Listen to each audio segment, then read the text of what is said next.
Sing Your Heart Song Summit featuring Jan Roberts.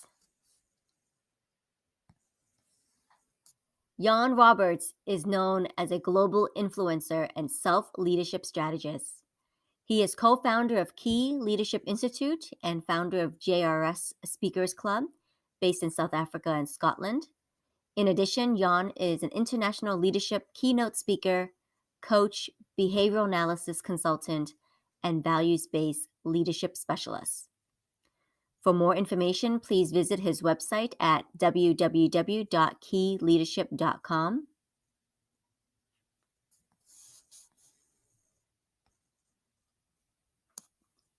Mark your calendars for day 3. Jan will be sharing his heart song, Stepping Up and Speaking Up from What Is in Your Heart and Having a Lasting Impact on Others.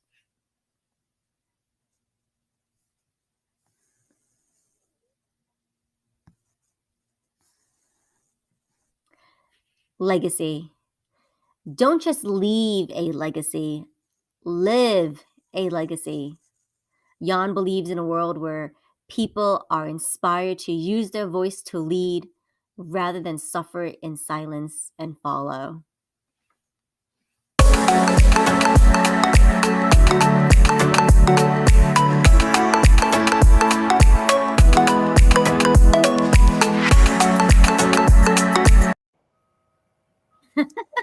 Good morning, Steph. How are you today? I'm doing well. How about you, Olivia? I'm well as well. And I'm not in my usual location, so I'm feeling a little bit out of sorts. You've done a little traveling.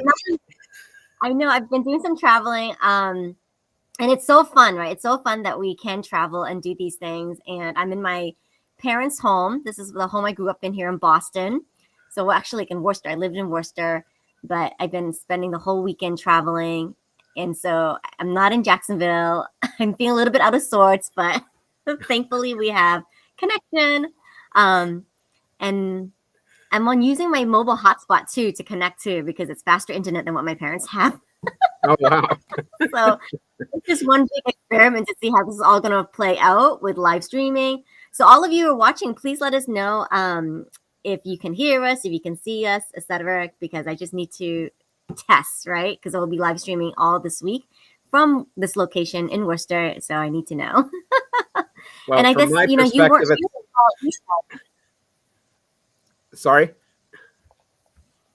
You weren't feeling well either, but I appreciate you being here as well. Yeah, well, it's been a turbulent weekend. So, although it involved no planes, I was on the ground the whole time, but definitely experienced my own set of turbulence. And from my perspective, you sound great. The connection sounds right on.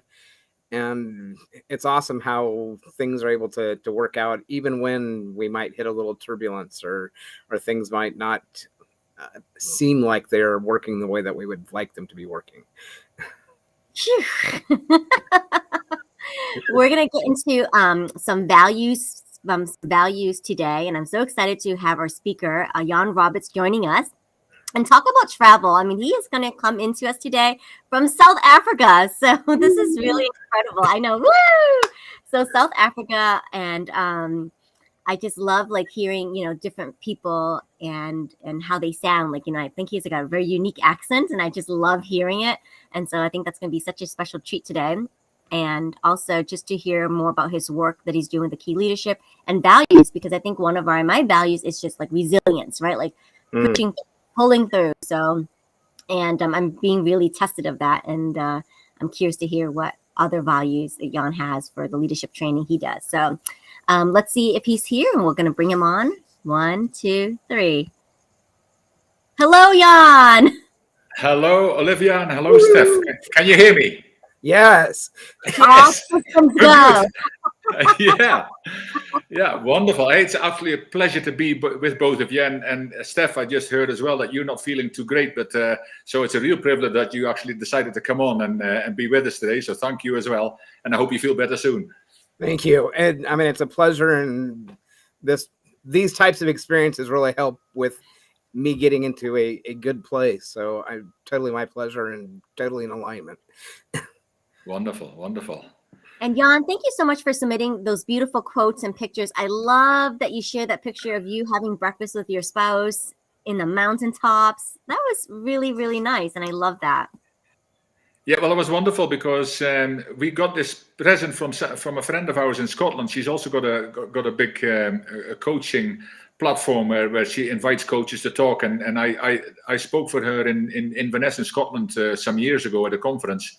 And she gave us a gift for a wedding. And that was in the 1st of May. That was 1 year ago.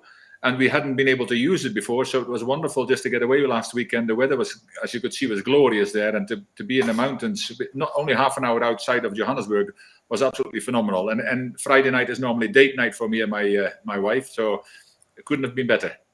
I love it. I love it. And I just love, and I'm sorry the video clip had cut out that piece, but I just love what you said about don't just think about leaving a legacy, live it, live out your legacy. And I just saw that so clearly depicted in that picture.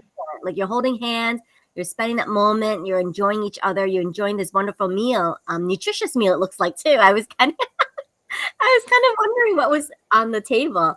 And just it just really spoke to me that you chose that picture.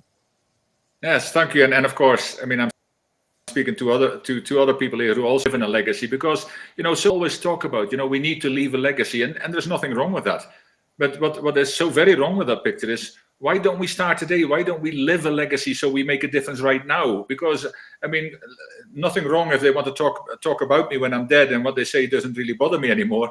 But I mean, and they talk enough about me while I'm alive and not all of it good. But as I said before to people, even a clown doesn't make everybody happy. So when you speak your truth and you do something that is different, as you probably would find out as well, there's always going to be some people who have an objection or have a different perception or an opinion, and that's fine. That's fine, but hey, it is what it is. But we need to make these differences now, because do we really know whether we are going to wake up tomorrow?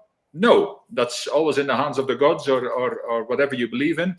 But the one thing we can control is while we are here at this moment, we can do a lot more good because it's, let's do this tomorrow. Tomorrow I will do this. And we all know what happens with tomorrow. Even when we wake up tomorrow, it's always tomorrow. Yes. And so far, no matter how many times I look at the calendar, I have not yet found someday on it. So. True. And, if we want the time that we have available to us is the time that we have right now, we can either, take advantage of that and be living our legacy, or we can wait for that someday and on that mysterious calendar that might someday arrive. Or we can seize the day that we have before us right now. Yeah, I mean, it's always interesting when people say, what would you like people to tell them at your eulogy? They can say whatever they like on my eulogy, but I mean, I would rather have the conversation with these people today. And even when we really think about it, people closest, like our parents, and I'm blessed, both of mine are still alive. My dad's going to be 85 this year, and my mom 81. But thinking into those kind of things, I thought, well, why don't we have meaningful conversations with the people who we would like to talk about our eulogy when we've passed away? Why don't we have these conversations today? Tell us how much they care for each other, how much people mean to us, and how we can make a difference to the people in our lives by first making a difference in our own lives. Because we've all heard it, be the change you want to see in the world, and all those wonderful quotes. But what does it really mean? Is it that we need to at least grow ourselves? Because if we really want to pour into other people, like both of you do continuously, then we need to actually make sure that we grow ourselves every day as well. Absolutely. I've like I've heard many times about the idea of creating a legacy or a eulogy. What do we want people to say when we pass away? One of the things when I was living in Tacoma, Washington, that really struck me was that there are two primary museums there. There's the Tacoma Art Museum, there's a glass museum, and both of them display prominently and have been influenced significantly by an artist from there, Dale Chihuly. who's still alive and can create that legacy, create that environment and that structure, and share his work with other people while he's still living, which now, like you say, they can say whatever they're going to say at our eulogy. There's I'm probably not going to be there, and it doesn't really matter, but what people say about us and what we create the space for people to say and to express is something we can influence today by the life that we are living, the legacy that we are creating today. For sure. Yeah, and I like that. And as you said, for that eulogy, it's not that I'm deaf, but I won't hear it anymore. So, and that doesn't mean people sometimes say to me, yeah, but do you really want them to say what, how much you mean to them, or how great or big you are? No, I don't want that. That's not what it's about. It far from the truth. I mean, it's quite the opposite. I want to make sure that I look in the mirror every day and say, I'm doing something to make a difference today. And whether it's today, it might be in my life, but if I do make a difference in my life, maybe tomorrow I can make a better difference in somebody else's life. Because I said, people say, why do you constantly keep growing? And we talked about values and personal development and self-care and all those kind of things. I said, well, the reason I constantly keep growing is two things. Because we either grow or we go. Because we also change happens all the time. So if you're either sliding down a slippery slope, or you're climbing. And I think put your mountain boots on, because you better be climbing. And life is going to find me climbing until the end. And I thought, but one of the reasons is because, like yourselves, you're such giving people, and you want to you are making a difference in this world already. But my question is always, how can I make a better and bigger difference? And there's nothing to do with ego. How can I do more? And if I want to do more and be more, I need to become more. And it's as simple as that. It's not always easy. I get that, but it's simple. It's so fascinating that you're mentioning another Go reference, because we had wrapped up an interview with Yi Ching. You were talking about the primal instinct to just go and go do it. And here you are. It's either grow or go. It's a choice. It is a choice, yes. And just a big shout out here to Gloria. Gloria's chiming in, and she likes that too. Yes, so either you grow or you go. So thank you, Gloria, for tuning in and supporting your fellow colleague here. We so appreciate that. And she also loves Tululi Glass. So yay, wonderful, wonderful. So I'd love to know too, Jan, like what prompted you? Like, how did you become so passionate about this area of topic?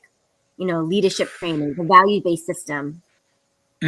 Well, my journey has been for me a fairly interesting one. But I was bullied as a little child, and at 17, the story's a bit longer. But at 17, I drew a line in the sand, because at 12 I grew to 6'4" from being as wide as I was tall, and the bullying stopped, but the bullying in here carried on.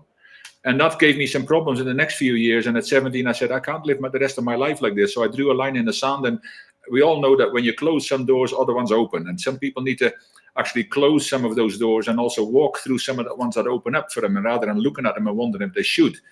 But I did. And somebody handed me a personal development book. And the same year I started martial arts as well, which is Kiaikido. And it's all about mind power and mind development, mind over matter more than anything. So nothing happens by coincidence. But since then, I landed up in the oil industry as an inspection in the inspection side, became an expert in what I do, and I spent lots of time either offshore or 10 months a year in hotel rooms. So I started. Half my luggage used to be books, personal development books, success, leadership. I started coaching training as well for a couple of years, but I had an opportunity to do that because, people think it's wonderful spending time in hotel rooms. Yeah, 2 to 3 weeks, fine, but 10 months, not so good anymore. So I used that time well, and eventually something happened, and that came to the values, because I was already in personal development, coaching. I also said more than 30 years ago, if somebody's going to train me to speak, it's going to be Les Brown or nobody, and be very careful what you wish for. And that also started happening. But I kind of looked into this, and in 2012, I joined the John Maxwell team as well, the Maxwell Leadership Team, it's called now, and became an executive director there. And it happened through a few connections from my coaching training previous to that. And then in 2013, he asked for volunteers to go and help transformation of an entire country. And I thought, well, I'm helping people and all that was my thing. I thought, I'm going to throw my hat in the ring. And we went to Guatemala in 2013, trained 19,000 people in 3 days with Spanish interpreters. And when you think that the average age in Guatemala of 14 million people was only 20, so that means most of our interpreters were teenagers. Now, John said something before that which I didn't understand. He said, once you've tasted significance, success will never be enough. And I didn't know the difference really, but I got that. So much so in Guatemala that it made such an impression on my life. I always knew, we've all got this little voice that speaks in our heart. We've all got that one.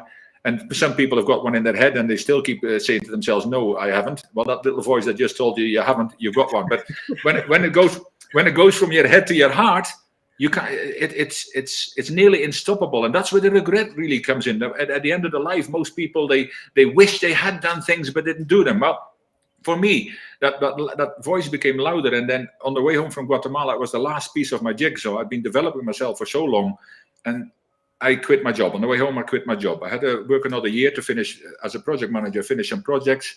But there was no doubt about it because it was a case of if not now, then when. And that's what people don't get. Most people make excuses for the life they are living. They're merely existing, and they keep complaining. I call that blamestorming. Blamestorming is where we blame everybody else, the cat, the dog, the neighbor, the boss, the government, for all that is wrong with us. And the only person who can do it is the person looking in the mirror. And that process, I saw that for the first time as values-based leadership. And it blew me away, the simplicity of it. And I realized that most of the time when it gets difficult, it's human interaction that makes it difficult. We overthink things. But this process, it changed my life, and I wanted to be part of that. And the next year in Berlin, Ohio, in Amish country, I got invited, one of 17 people around the world, to become one of the founding specialists for the for-profit side and developing this. And the year after that, my wife went there as well. So that's how the values started coming into our lives. I mean, we've always had values, but that's when the values-based leadership came in. And people say, oh, when they hear values-based leadership, they hear leadership, oh, that's for them. And I say, well, we're all leaders, and leadership begins with self-leadership, and that begins with personal development. And then they say, but values, whoa. I say, well, we need to take a step back, because leadership around the world, and bear in mind that we're all leaders, is based on basic human values, and it's failing because of lack of values. So I say, maybe as humanity, we need to take a step back and embrace those values. And these are basic human values. These are nothing fancy that hangs on a wall in a corporate that most people don't have no clue what it is or how to go about it. But these are basic human values like connection, listening, forgiveness, restraint, respect, hope. We all need more hope nowadays. And Napoleon, the little French fella a few centuries ago, said, leaders are sellers of hope. So I ask people, what are you selling? And we all need more hope, and we need to become more hopeful, because we know that the famous saying say that, if there is where there is no hope, the people perish. But I like the other saying better, that where there is hope in the future, there's power in the present. So we can do so much more but to give hope, we also need to become hopeful. And to discuss basic human values around the table we've been lucky to be involved in also the start of transformation in Paraguay. And then the team went to Costa Rica in 2018. But my wife and I went to Ireland to help start Lift Ireland, Leading Ireland Future Together. And then when the COVID saga started happening, we became involved in online doing this as well, and we reached another person in Lebanon, Sadia Kebi, who is also a part of the John Maxwell team, and we started developing the Transformation Lebanon, and from there we've now worked with Transformation Bangladesh, and we're working with Pakistan, and of course here in South Africa as well. And it's just beautiful to be able to live from the heart, and do something that, I mean, I can honestly say I love what I do. And I've got a few wonderful examples in my life who love what they do. But it's a cliche. But once you love what you do, you're not worried about getting up in the morning anymore. You're not worried about. They say when you love what you do, you never work another day in your life. And my father is a great example. My parents, when they moved in the late 70s from the Netherlands to Scotland, And he's 85 now, and he still loves what he does. He walks around in his clogs. He's also a people person. And so I've got an example right on my doorstep. And for me to be able to do something very different, because he's got holiday chalets, but something very different, but also to love what I do. And I wish everybody, whether the listeners here or they hear it later, that they start thinking about what they would love to do in their life and start doing it before it's too late, because we are not guaranteed tomorrow. We are guaranteed today. And a rabbi once said, if you don't do anything with today, what do you need tomorrow for? Wise words. Indeed. Seize the day. That's awesome. So I have done a fair amount of work with values as well. In fact, I have values for like a specific value that I tune into for each day of the week. And one of the things that I've noticed is that, I mean, there are hundreds of different types of values. I mean, all kinds of areas. Do you help people make sense or kind of decrease the list to really laser in on any specific values? Well, that's a good question, Steph. And yes, you're absolutely right. I mean, if you look, even those that know Dr. John DeMartini, he's also very values driven, and he's got 13 questions in his how you're going to find your personal values. And in those cases, one of your personal values might be family. It might even be your laptop. That's something you value very dearly. So it could be all kinds of different things. But in this process, which has been on the go for more than 40 years, it's all basic human values. There is 48 of them, and my wife actually wrote another value, and that started the transformation of Lebanon, and it was the value of compassion. She also is writing a book, the Compassionate Leader of Influence, which hopefully is finished in the next couple of months. But these are all basic human values. So ideally, we want people to go through one of these values. It's 2 pages. Every value is 2 pages, and it talks about what the value is. So, for example, the value of listening, what listening really is, what the benefits are of somebody who listens well, the characteristics of a good listener, but also steps to follow to become a better listener. Because it's a great value, because we always overestimate our own listening skills and underestimate everybody else's. And then we're actually listening to somebody with this in front of our nose, like, and all those kind of things happen. So these are all basic human values. And what normally happens is, whether it's an organization, because we work with government, we work with corporate, we work with informal areas, education system, schools, even families, and it's a round table process, and anybody and everybody can sit around the table. Normally, sometimes between 5 and 10 people, and we do it once a week for about an hour. And then we go through that whole value. Everybody works on it, and it doesn't matter what religion you are, what political affiliation, what sports, what culture, what creed, what race. Everybody's welcome. I say everybody's got a seat at my table. And then we have a totally different discussion, because the discussions these days, families are falling out with each other because they can't agree, and it is all about people wanting to be right. It's better to be kind. And I also bring my truth to the table, but I don't bring it to be right. I bring it to give another perception or another side of it. I don't need people to agree with me. If they do agree with me, fine. If they don't agree with me, I respect you. But my wife always says about the value of respect, we don't need to like everybody who we come into contact with. And that might be a revelation for some people. But she says, however, to show respect to the person standing in front of you is a direct revelation of your character rather than theirs. So if we can listen and at least show people some respect, and as Stephen Covey used to say, try to understand before being understood, rather than to fight and be right. I mean, I've now, you maybe heard it as well, families falling out with each other, best friends splitting up altogether. I said, well, you were never best friends in the first place, because me and my best friends don't get on about everything, but there would be not a hair on my head that would think that we actually split up after 40 odd years being friends. So these basic human values get people to sit around the table and talk about something that really matters, because we need I think basic human values are the foundation of life, our foundation of business, and our foundation of our social environment. And if we don't take a step back and embrace them again, we are already on a slippery slope, and we need to, between all of us, including yourselves, and bringing all this to the screen, we need to kind of try to help lift them up again, even sometimes push them up to the top. But that's why we also need to keep growing, because if we try to lift people up and we are not growing, the question is, what are we bringing them up to? So we have a responsibility to the people who we lead, who we guide and support, that we also take care of ourselves. And that's why self-care comes in as well. We're no good to anybody. It doesn't matter how much of a passion, how much of a heart we've got, how much our heart wants to sing. We have no idea and no passion and purpose left when we become ill or dead. That heart stops singing when we stop.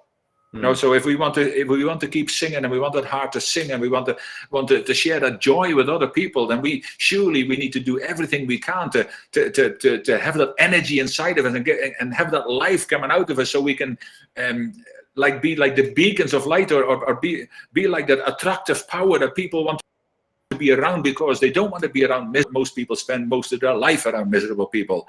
And I says, I'm not going to add to that. And that's why I haven't bought a newspaper for more than 35 years. I have no we've got a television screen that came with the house we're renting, but we have no television. We sometimes watch a film on it, but it took us 6 months even to get that screen going. but that's by choice, because I met a guy, I don't know if you'd ever heard of him, Charlie Tremendous Jones. He's now passed away a few years ago. But he said there is 3 things that really govern most of our life: the things we hear, the things we read, and the people we associate with. And now some people might only need to change 1 or 2 things, but there's a certain people that probably need to really have a close look at themselves in the mirror and might have to replace all 3 of them. Yes. What do we value most? What does our heart sing about? Yeah, and in the beginning, you were speaking about creating or living a legacy, and I think those 3 elements you just mentioned. Part of living that legacy is growing those aspects and bringing in more of the positive and discarding more of the negative, right? That it's a continual effort, not just a one and done. Definitely, and we should not be too bothered about the judgment of other people, provided we don't give it either, because it's so easy to judge. We don't know other people's situation, but I've seen this in the last couple of years as well, the judgment that's coming out, and some of it, the language they use to communicate that judgment. Let's be kind to the way they do that. But I thought, well, we don't have to go down to that level. And we need to rise above that, because I've seen people who did that, and I said to them, please don't do that. That doesn't make you any better than the person who doesn't understand you.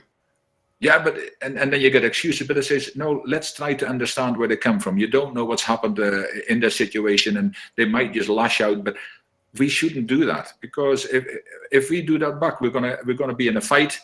And that's how wars start and all that kind of stuff. And let's try to be kind rather than to be right.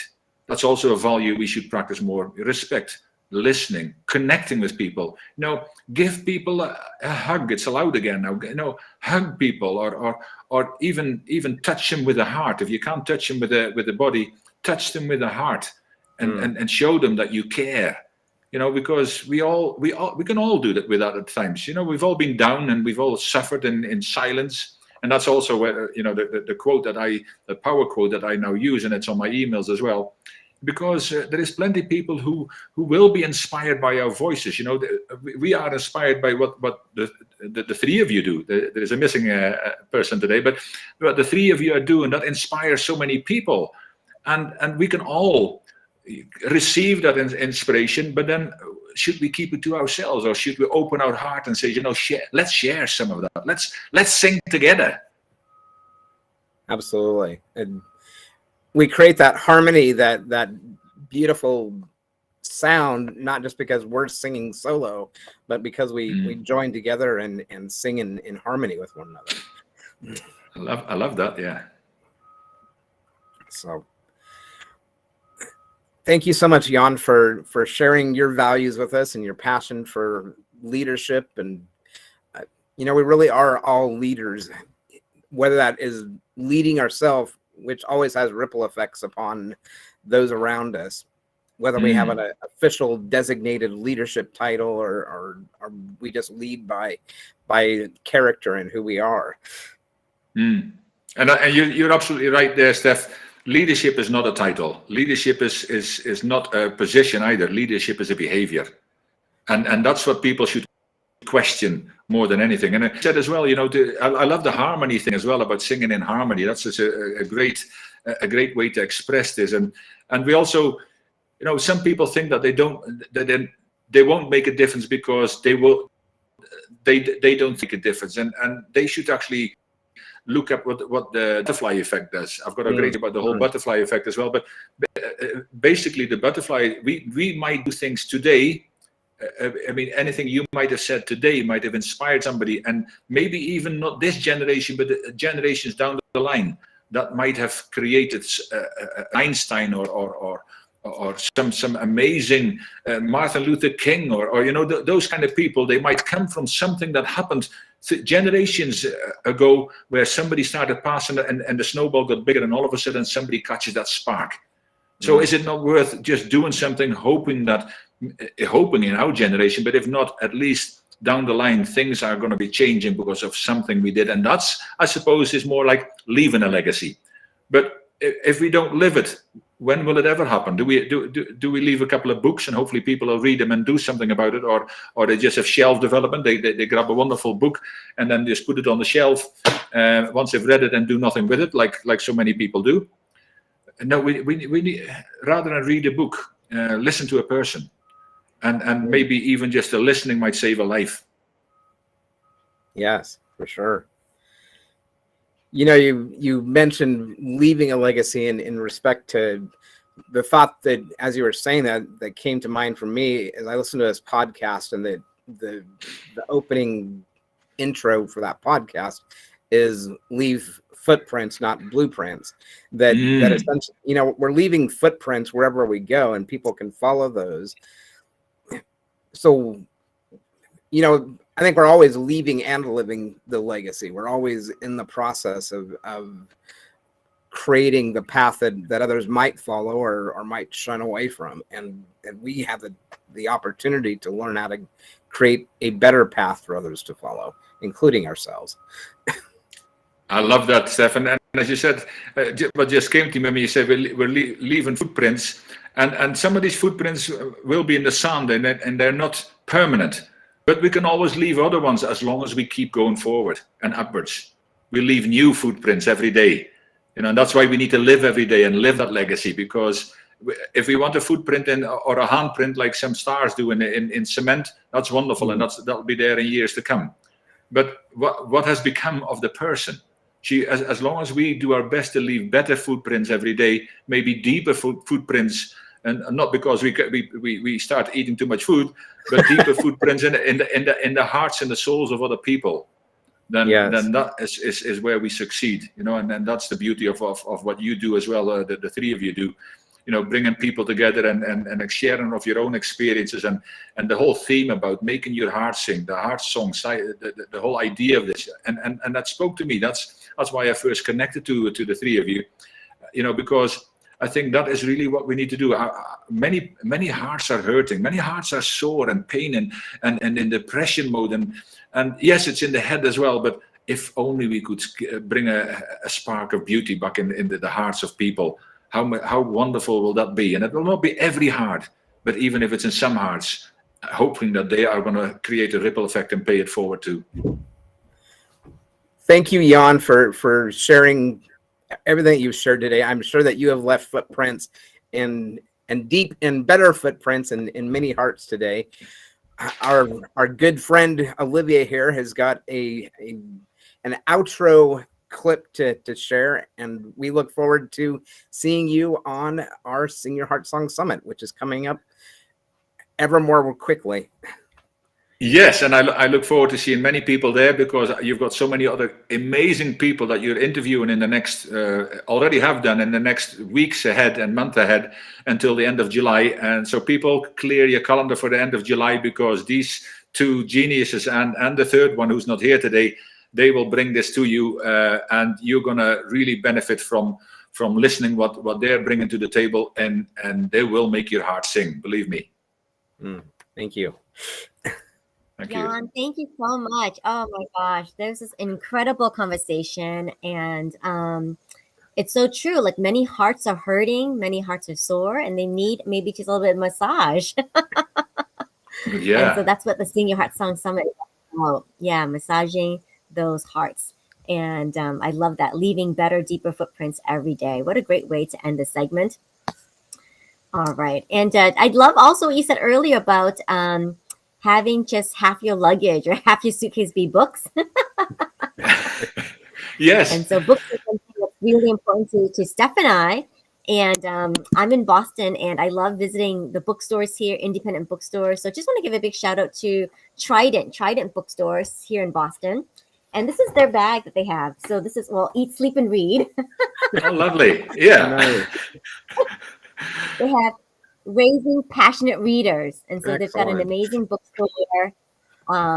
They're very, super family friendly, kid friendly. And I just love that they have this for the kids, right? Raising Passionate Readers. So I had a fantastic time at Trident Booksellers. If you're in Boston and you're in Newbury Street, please go visit them, have There you brunch go. there, and pick up a book. Because I mean, it's so true. Books have amazing impact. Change Your World. That's what I'm reading at the moment. It's it's actually about values, especially, and it's a phenomenal book. And that's what we're all. I mean, it speaks to all of us. I know, we are changing our world, and by doing so, we change everybody else's, hopefully too, in a positive way. Exactly. Absolutely. Wonderful. So if you're watching this now, please continue the conversation. Share with us what values mean to you. Check out some of the resources that are available on Jan's website at Key Leadership. So I'm going to pop that link here on the screen. But definitely would love for you to recommend checking out some of the amazing programs and trainings that you and both Arthi do, right? You run the company together? Yeah, Yes. my wife, Dr. Arthi Moore Roberts, also has her own training company, and she's been a diversity and inclusion specialist for 20 odd years. She started when she was 5, of course. But no, phenomenal speaker too. And yeah, we work together, and that's also beautiful to be able to do that together, to walk that journey together. Fantastic. I love to see that collaboration between spouses, because that's a whole other category. So wonderful. Oh, yeah. Kudos to you. So check out the resource here at keyleadership.com. You can also connect with Jan on LinkedIn. So please go ahead and make that request. And then, of course, get to know him also on Facebook. This is the link right here.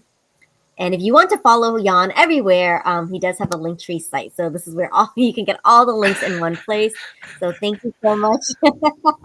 And thank you both too. It's been a pleasure. Wonderful.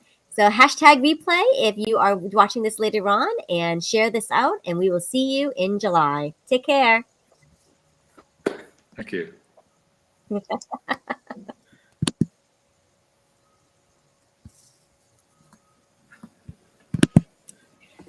All right, we did it. Perseverance and resilience, right? So That's right. I'll talk to you later. All right, let me find the clip here.